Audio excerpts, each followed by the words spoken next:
Good afternoon, Belize. It's midday and you're tuned in to the news at noon, where we bring you the latest updates from around the country. I'm Isana Cayetano and here's what's making headlines today. Police officer dies in motorcycle collision. Businessman Chris Rosado is in custody.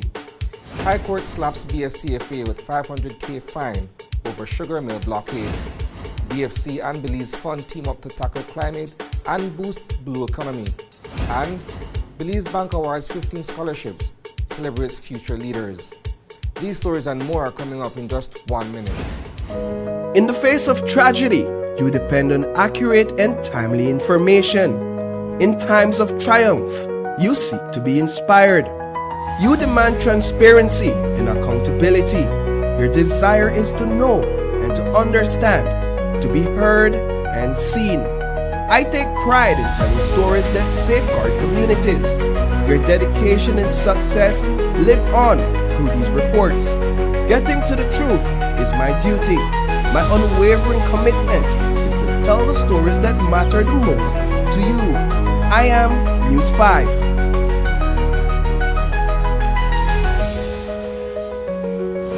Welcome back. 38-year-old police constable Arsenio Kus lost his life on Monday morning in a devastating traffic accident along the Philip Goulston Highway. Constable Kus had just completed his shift at the Laterville police station and was heading home on his motorcycle when he was knocked down. A black vehicle reportedly veered into his lane, colliding with him head-on. In the wake of the deadly hit-and-run, Chris Rosado, a well-known DJ and businessman, turned himself into Laterville police and is expected to face charges, including failure to stop and render aid, failure to report an accident, causing death by careless conduct, manslaughter by negligence, and driving without due care and attention. A landmark ruling from the High Court has found the Belize Sugarcane Farmers Association and two of its members liable for over $500,000 in damages after a 3-day blockade of the Belize Sugar Industries Limited mill in December 2021 brought operations to a grinding halt. The protest, triggered by a breakdown in commercial negotiations between BSI and BSCFA, saw cane-laden trucks block the entrances of the mill and its residential compound. The court found that this action, though not officially sanctioned by the BSCFA, was effectively enabled by its leadership, who failed to intervene until a new agreement was reached. Justice Rajiv Goantileke ruled that the blockade was a deliberate act of economic pressure, not a spontaneous protest. The court awarded BSI $520,674 in damages for lost production and employee costs. A related claim by Belize Cogeneration Energy Limited, Belcogen, which relies on BSI's byproduct bagasse to generate electricity, resulted in an additional $43,456 in damages. However, the judgment also raised questions about the company's own preparedness and response. The court found that both BSI and Belcogen could have mitigated some of their losses. For instance, Belcogen had a reserve of bagasse that could have kept its power plant running during the blockade, but chose not to use it. The case highlights the fragile interdependence between cane farmers and mill operators in Belize's sugar industry. While farmers rely on BSI to buy their cane, BSI depends on timely deliveries to keep its mill running.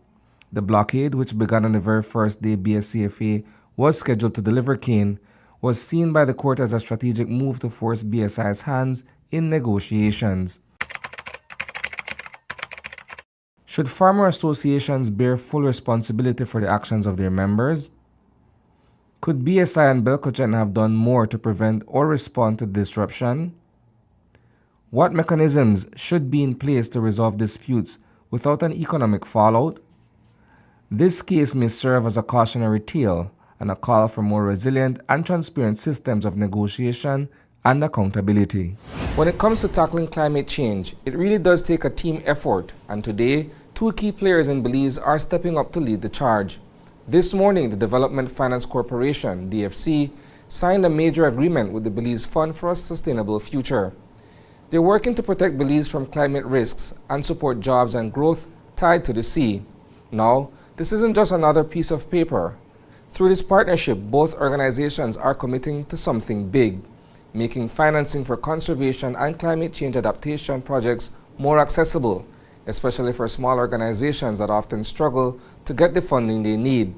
We caught up with DFC CEO Henry Anderson, who shared more about this exciting collaboration and what it means for Belize's future. He says it's all about innovation, inclusion, and making sure no one gets left behind in the fight against climate change. For DFC, in terms of our strategic objectives, we want to invest into the blue economy, as I mentioned before, and that's what they do. So it was a natural, I won't say marriage, but a natural partnership. What are some of the details outlined in the MOU?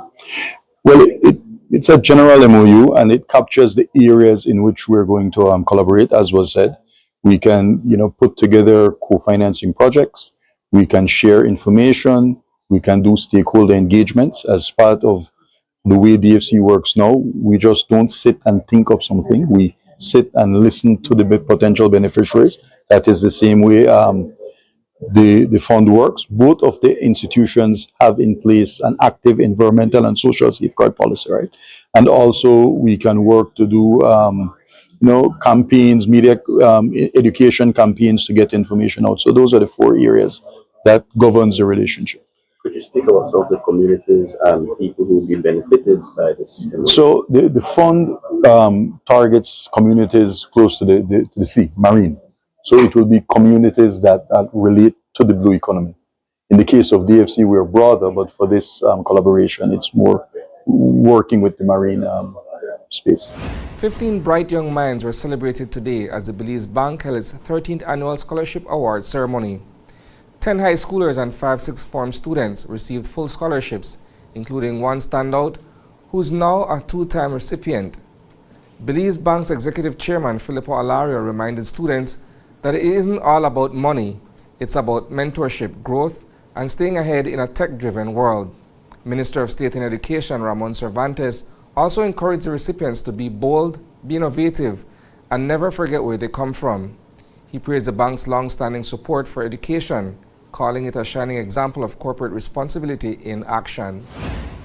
So the criteria to get into the scholarship, anybody can apply, and it's really a mix of academic and merit. So we try to have the bright students and push them through the next level, and also those who actually need it. We have a committee in the bank that looks at all the applications. It is a very, very difficult job to just select a small number. We had over 180 applications this year, and it's always very difficult for them to get to the 15 that we want. And how many students have been benefited from this so far?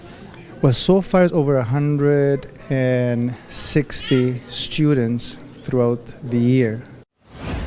Pablo Lambe was a passionate Garifuna cultural activist, and now his mission lives on through a foundation that's opening doors for the next generation. His granddaughter, Cheryl Devaney, has launched the Pablo Lambe Foundation, giving Garifuna students the chance to chase their academic dreams without the burden of financial stress. But it's more than just scholarships. This foundation is about nurturing personal growth and keeping Garifuna culture alive and thriving. We spoke with Devaney about what inspired her and how the foundation is already making a difference. Here's a sneak peek of today's Culture Tuesday.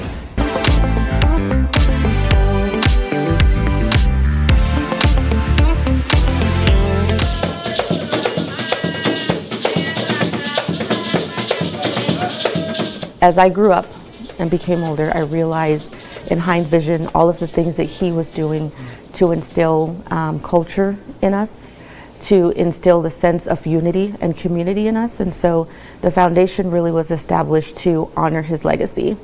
And so through the foundation, we offer scholarships to students, deserving Garifuna students.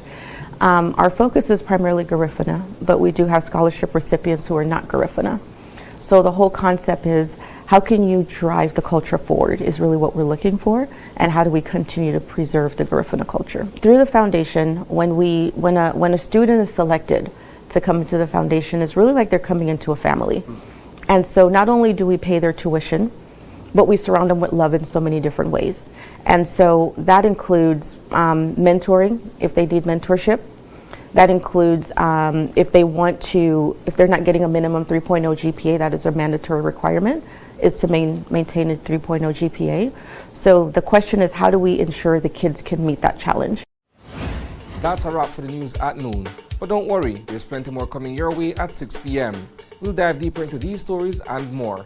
In the meantime, visit greaterbelize.com and follow us on Facebook for real-time updates. And don't miss Open Your Eyes tomorrow morning for fresh takes on today's headlines. Thanks for tuning in, Belize. Stay informed, stay inspired, and have a fantastic afternoon.